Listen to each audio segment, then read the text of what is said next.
I'd love to just kind of touch or maybe talk about um, balancing gym time, family time, managing 5 different companies.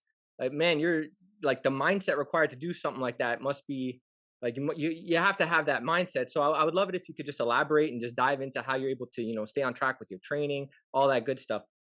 Sure. So, I mean, I think there's really two concepts of balance that I think about. One is that balance is not a short-term game. It's a much longer-term game. So I'm putting in a lot of efforts now, and in certain times now, so that later on there is more time for other things as well. So, I want to set myself up so that when I, turn 50, my involvement in the businesses and the brands and things like that, really things can run themselves, right? I want to have more time then. The other thing is I try to make the most, and I'm always a work in progress with this. I try to make the most of the time of whatever I'm doing in a given period of time. So whether that's in the gym, like not screwing around in the gym, whether that's at work, actually accomplishing things at work on a daily basis, whether that's with my kids, trying not to be on my phone when I'm with my kids or my wife or something like that. And I'm guilty of it all the time, right? But it's the crush it mentality or the crush it lifestyle. That's what we all aspire to live up to here. And so balance is really about being fully invested and fully involved and crushing it in whatever you're doing at that time.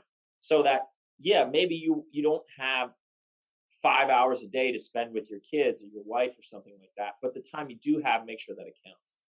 And then also the idea of the longer term game, right? Like there might be some short term sacrifices for longer term benefits.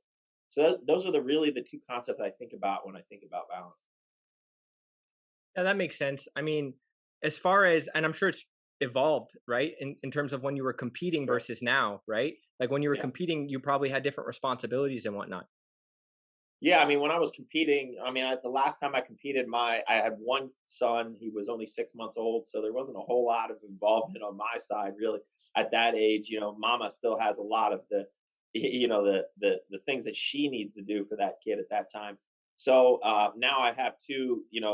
I got a 5-year-old and an 8-year-old boys who are crazy and love daddy time. So there's a lot more interaction there, and so there are a lot more responsibilities there. And when I was competing, didn't have all the employees that we have now across all the different brands. Yeah, I didn't have quite the same responsibility then as I do now in terms of making sure that not only is my family life set, but like all the employees' families are set. So there's a lot more responsibility now. I'm 42 years old now. I'm not a spring chicken, right? Like, and I've been training hard for 25 years. So there are definitely more aches and pains. Like it takes me way longer to warm up and I spend more time. I dedicate more time. So every day, like I'll block 2 hours of time. That's my time